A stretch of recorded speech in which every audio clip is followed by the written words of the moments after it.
This is an exclusive interview from the UK's classic rock station, Planet Rock. For more information, go to planetrock.com. I have to tell you that I was around about 15 years old when Antichrist Superstar came out. And at the time, it was a very influential age. It kind of changed my music. It changed probably the paths and choices that I made. Did you know at the time that you were going to be having such a vast influence over people? Well, it was my intention. It's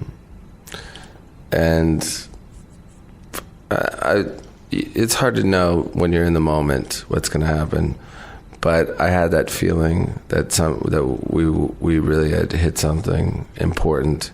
I didn't necessarily think it was going to be the most important work that I had done, but I knew that it was a window that I had opened, and it was something that came to us on a bus trip to San Francisco, and I was in the back lounge with Twiggy, and it just suddenly came to us, Antichrist Superstar, and we just started fleshing it all out. We had not written it yet, and then we wrote Beautiful People, and then we were still on tour, and then when we got done with the tour, we went in, and it just all really came to us.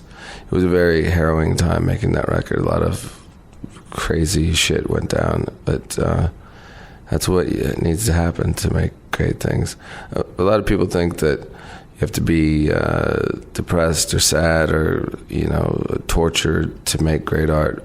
That's not true, but you do need to have passion. You need to have something to fight for, something to be determined to accomplish, some sort of mission, and that's the way I feel now, the same way I did in the beginning, where I meet people and I just say, hey, I'm Manson. I don't expect them to know that I did Antichrist Superstar. I say, look, I made a new record. You want to hear it? No. If you don't, then we can watch a movie, rob a liquor store, have sex, whatever. Just like anyone who didn't make a record would do. I think it would be really ignorant to have the arrogance to think that people know everything I've done. Obviously, people know my name for some reason or another. Bad more than good, probably. But it's important to have the same excitement and motivation that you would in the beginning of why you do things.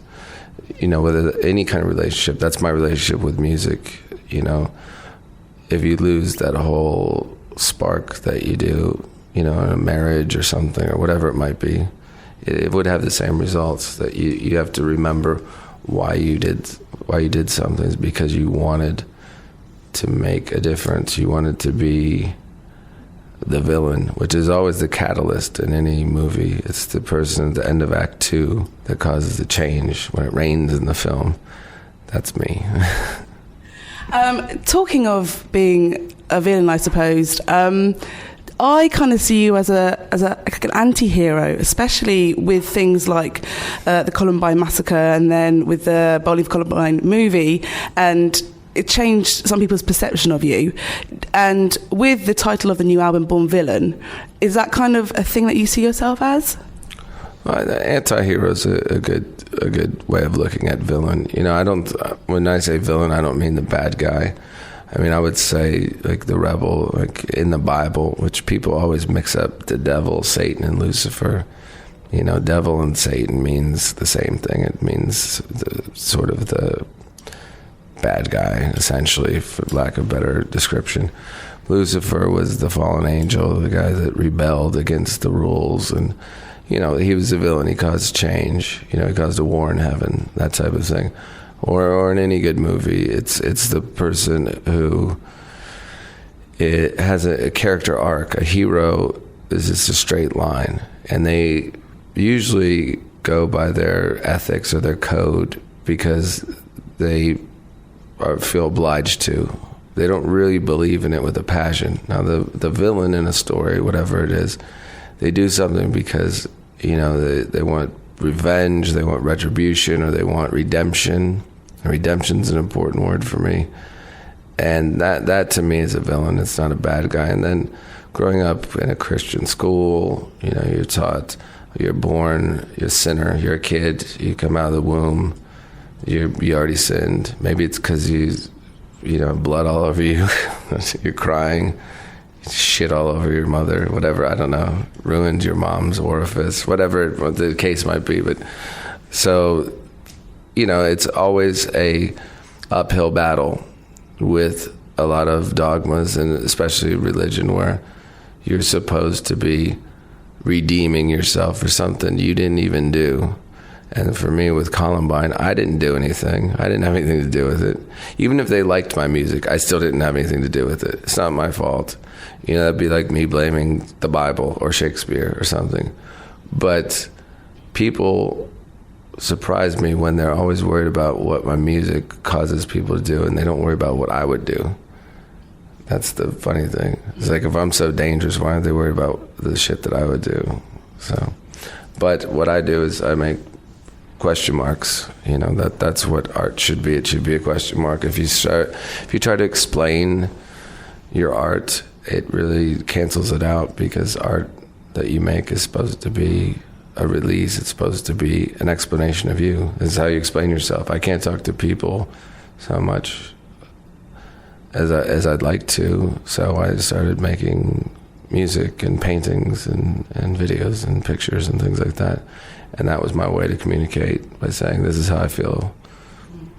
Yeah, I was going to ask you about the many mediums that you kind of do your art. You do art, film, TV, music. What made you jump from one to the other, or is it all part of the same thing for you? Well, at first I tried to really separate painting from my music, because I didn't want it to be looked at as a hobby, like a rock star that also paints. And so I spent a good time establishing myself, and I was really proud to be able to have some museum shows, especially one with David Lynch and things like that. And for a painter to get in museums, it's a pretty prestigious accomplishment. So I felt like now was the time. About a year and a half ago, when I started making Born Villain, I realized that I needed to make a comeback with my music, but that required the humility to realize that I didn't feel like I was where I needed to be. And it didn't mean that I didn't like the previous 2 records that I made. It just meant that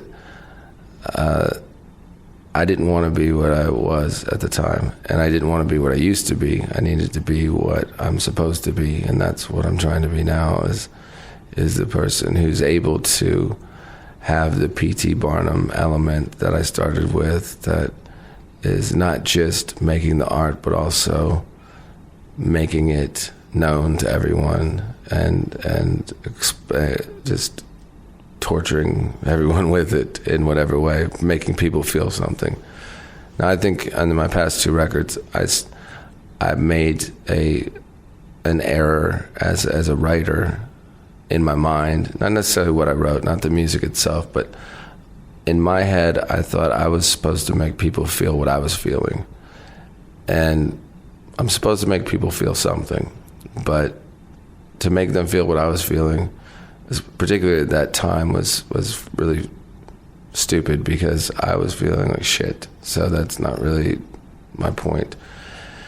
So that's one thing I had to realize. And it took me living alone for the first time in my life at the beginning of making this record to be able to make choices based completely on the proper reasons, relationships, art, everything. I was able to see things a little bit clearer.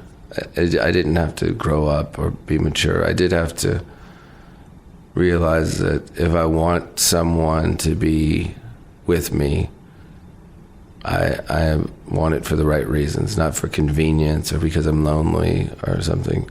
And if I want to make music, I want to do it because I feel like I have to, not because I need to pay the bills or I need to live up to some expectation that I have or the world has or anyone has. I want to do it because it's exciting and it makes me feel alive.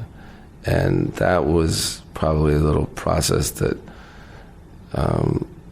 started to take place and started to steamroll. And so this record came, and then all of, my favorite films and artists that I, admired, started to come into my life, and I got to meet and I got to be on Californication, one of my favorite shows, and I got to work with Quentin Dupuis, who's this director of this film Rubber that I loved, on this film Wrong Cops. I played teenage street hustler with braces on my teeth. It's really absurd. And,